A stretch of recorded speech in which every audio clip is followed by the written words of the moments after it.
Saatnya Anda ikuti Talk Show Indonesia Sehat persembahan Bio7.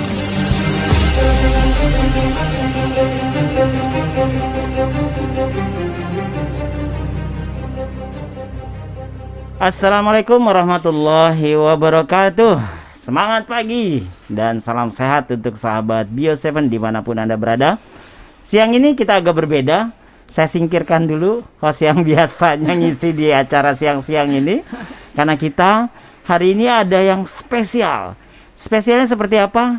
Kita selama talk show di masa COVID-19 ini menjadi satu pandemi yang luar biasa, kita sering mendapatkan informasi, pertanyaan, dan lain-lain. Bagaimana sih sebetulnya COVID-19 ini bisa tertular ataupun masuk ke tubuh seseorang? Apakah harus ada penyakit sebelumnya baru terkena COVID-19 atau seperti apa? Nah, sahabat Bio7, siang hari ini ada dua dokter yang luar biasa di studio kita. Yang pertama, kita perkenalkan terlebih dahulu Dr. David. Selamat siang, Dok. Selamat siang, Pak. Gimana kabarnya, Dok? Kabar baik, puji Nyasar nggak nih di Kelapa Gading? Sempat muter-muter juga. Muter-muter. Tapi udah kondisi sehat ya, Dok ya? Sehat. Alhamdulillah. Siang hari ini siap berbagi inspirasi ya, Dok ya? Iya, siap. Oke. Lanjut, didampingi seorang dokter yang cantik luar biasa, agresif, dan juga beliau selalu mendampingi kita, ahli herbal juga, yaitu Dr. Endang MSc Herbal. Selamat siang, Dok. Selamat siang mitra di Waduh. seluruh Indonesia. Selamat siang juga tamu kita yang terhormat, yang luar biasa ingin menceritakan tentang riwayatnya dan pengalamannya. Juga host kita yang fenomenal, yaitu Pak Agus, saya yang sudah emang mulai fenomenal. langsing karena dia naik sepedanya jauh katanya gitu. Juga Pak Kris di belakang layar kita, terima kasih.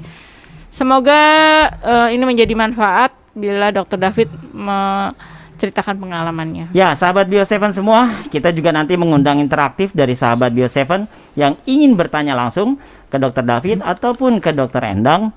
Boleh ke 08111922 333. Kita bisa WA ataupun SMS, atau yang mau berinteraktif di Facebook, boleh Facebook Aku dan Jamu Tetes Indonesia, atau di halaman Indonesia Sehat UP. Ya, kita mulai saja untuk tidak membuang-buang waktu. Dok, Dr. David, ini kemarin kan sudah terdengar kabar Dr. David ada satu menderita COVID-19.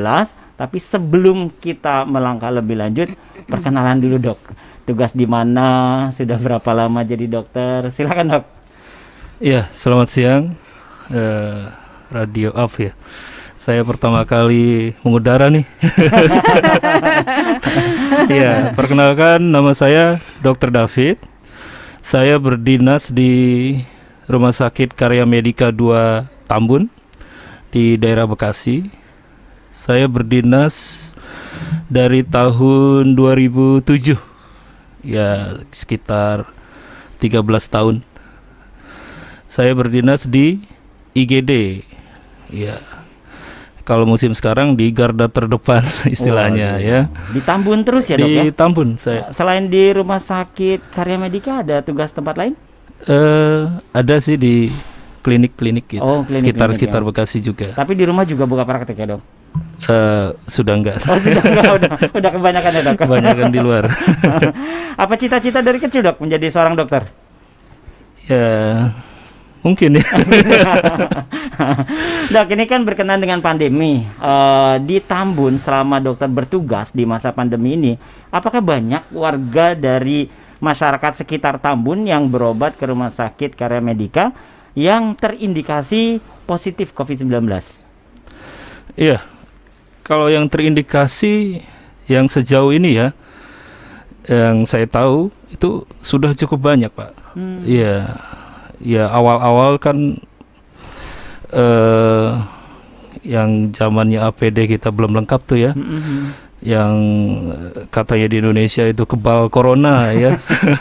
Di awal-awal ya. Di awal-awal. Ya, sampai sekarang ya sejauh saya periksa itu sudah banyak sekali sekitar daerah rumah sakit di Tambun. karena itu zona merah setahu saya ya, daerah Tambun itu. Karena protokol kesehatan di sana juga orang-orang sana kurang mematuhi yang saya tahu ya, jarang pakai masker ya, social distancing juga. PSBB itu setahu saya banyak dilanggar, Pak. Ini apa karena ketidaktahuan masyarakat, apa karena cuek atau tidak mau mematuhi gitu, Dok? Ya mungkin perkiraan orang awam ya. Corona itu kemungkinan dibilang istilahnya konspirasi istilahnya gitu ya. Apaan jadi itu? Jadi image-nya itu masalah politiknya gitu mungkin ya, Dok, Pak ya. Tapi saya sebagai petugas medis, apalagi yang pernah merasakan kena COVID ya, COVID-19, ya saya miris juga melihat perkembangan sekarang ya, di era new normal ini kemungkinan bakalan ada istilahnya lonjakan kasus baru lagi gitu, Pak. Dok, sebelum ke masa new normal, pada saat dokter terindikasi kena COVID-19, apakah hanya pada saat dokter bertugas di daerah Tambun di Rumah Sakit Karya Medika, atau pada saat dokter keluar, misalkan keluar kota atau keluar negeri, baru ada bersentuhan atau berinteraktif secara langsung penderita COVID-19, Dok? Iya, kalau pasien saya yang di daerah Bekasi ya, pernah saya periksa pasien itu habis pulang dari luar negeri, tepatnya umroh ya. Itu awal-awal Maret kalau nggak salah. Saya pikir karena belum ada corona ya, kita juga APD-nya juga kurang lengkap waktu itu. Ya, kemungkinan sih sudah masuk ke Indonesia sebelum Maret itu corona ya. Iya. Ya itu saya sudah menemukan beberapa pasien saya curiga ke arah COVID, sampai yang terakhir saya periksa yang sebelum saya COVID, pasien PDP berat datang sudah keadaan sudah sesak, khas paru-parunya ada pneumonia, dan dari kita konsul ke dokter paru ya ini harus dirujuk gitu. Ini COVID-19 gitu. Jadi nah setelah berawal dari situ ya saya juga curiga saya juga sudah terpapar, Pak. Berapa gitu. hari, Dok? Waktu habis kontak sama PDP itu berapa hari? Terus kerasanya gimana? Rasanya yang paling pertama dirasain kayak gimana? Betul. Iya. Yang saya rasakan setelah saya kontak, saya langsung menghubungi keluarga ya, anak, istri, sama orang tua. Karena saya juga mikir kan, ini kan kontak APD saya belum lengkap, karena hazmat juga belum ada, pasien khas sekali gitu, khas sekali ke arah COVID. Saya kontak keluarga dulu ya, anak istri saya ungsikan sama ibu. Terus setelah beberapa hari kemudian ya, tepatnya 5 hari setelah itu, saya merasakan demam, meriang, sakit kepala yang hebat ya. Ada sakit tenggorokan, ya agak sedikit batuk tuh, mulai dari setelah 5 hari setelah saya kontak. Itu gejalanya hampir mirip dengan tipes ya, Dok ya? Gejalanya ya menyerupai semua sih, Pak ya. Tipes, DBD ya, atau ya batuk-batuk biasa gitu kan, itu menyerupai semua.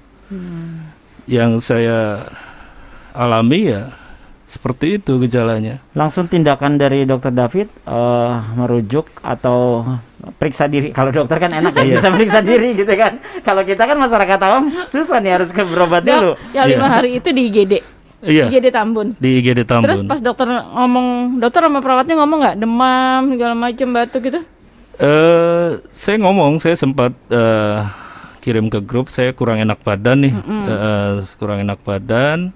Setelah itu saya masih jaga sih. Setelah 5 hari itu saya masih praktek di IGD. Ya? Saya periksa lab sama ronsen. Hari ke-5 tuh. Hari ke-7, hari ke-7 ya. Hari ke-7 saya periksa. Leukosit saya mulai turun, sel darah putih. Itu kan khas virus tuh. Iya. Trombosit udah mulai mendekati turun, limfosit saya masih normal. Harusnya limfosit juga turun. Ya? Harusnya turun ya. Limfosit masih normal.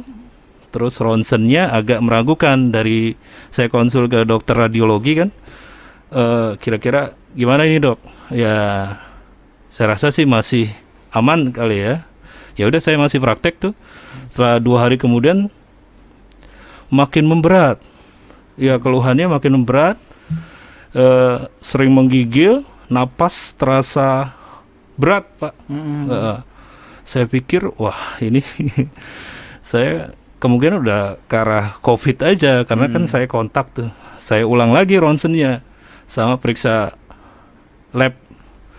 Setelah di ronsen, betul ada bercak-bercak pneumonia. Dokter Endang lebih tahu gitu. Bercak-bercak pneumonia, konsul, wah ini karena dari riwayat kontak, gejala makin memberat, saya dianjurkan untuk rujuk gitu Pak. Rumah sakit penuh semua yang ada di Wisma Atlet. Iya, saya dirujuk ke sana pakai ambulans 119. Iya. Langsung dari rumah atau langsung dari rumah sakit? Dari rumah sakit. Dari rumah saya nggak sakit pulang lagi dirujuk. ke rumah. Oh, udah nggak pulang lagi. Nggak pulang ya? lagi. Oh, jadi setelah langsung diisolasi saya di rumah sakit. Iya. Dok, sebelumnya apakah dokter ada penyakit-penyakit sebelumnya, apa diabetes atau apa memang kondisinya memang fit, sehat gitu dok? Saya nggak ada diabetes, nggak ada, sehat kondisi Sehat saya. semua Iya, ya? sehat. Soalnya anggapan dari masyarakat banyak nih, kalau yang menderita COVID biasanya didahului dengan penyakit-penyakit bawaannya dulu gitu. Iya. Enggak, saya sehat-sehat saja ya.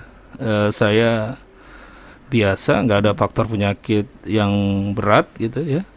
Saya kontak sama pasien ya, saya terkena gitu karena APD saya mungkin waktu itu masih belum selengkap sekarang. Itu gitu. hanya kontak melayani pasien ya dok Iya, ya? betul. Waduh, luar biasa itu. Berarti cepat sekali perpindahan virus itu, apalagi seorang dokter yang megang pasien. Yang kita ketahui juga, kalau dokter kan megang pasien itu, megang diri kita nih, kesannya kita barang kotor banget kalau cuci tangan kan. Luar biasa, cuci tangannya tuh bersih banget. Ternyata dokter pun bisa kena COVID-19 karena paparan dengan pasien yang saat itu sedang dilayani atau ditangani penyakitnya di rumah sakit tempat dokter David bertugas. Nah, bagaimana kelanjutan kisahnya dari dokter David dan juga dokter Endang, nanti bisa tambahkan pengalamannya juga menangani pasien-pasien yang dalam tanda kutip terindikasi COVID-19. Kita akan lanjutkan setelah iklan Bio7 berikut ini.